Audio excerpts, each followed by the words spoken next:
আসসালামু আলাইকুম গাইস। বাসায় কিভাবে নানি দাদিরা আগেকার দিনে ডাল তৈরি করত হাতে কোনো রকমের মেশিন ছাড়া সেটাই তোমাদেরকে দেখাবো। দেখো এটা হচ্ছে জাতা আর আমি জাতায় আজকে তোমাদেরকে ডাল বানিয়ে দেখাবো। এর আগে শর্ট ভিডিও দিয়েছি কিন্তু বিস্তারিতভাবে বলে কোনো ভিডিও দিইনি।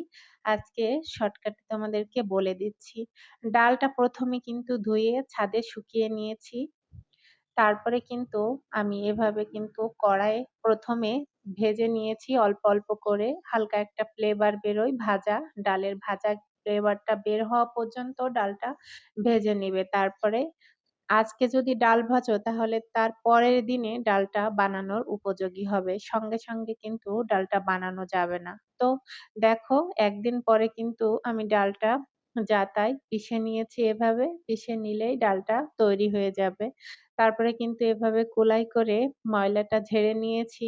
তারপরে দেখতেই পাচ্ছ তোমরা বিস্তারিত সবই তোমাদেরকে শর্টকাটে দেখানোর চেষ্টা করছি। এই যে দেখো ঝাড়া হয়ে গিয়েছে আর ডালটা বের হয়ে গিয়েছে। এই ডালটা এখন যখন তখন খেতে পারবে। তো কেমন লাগলো?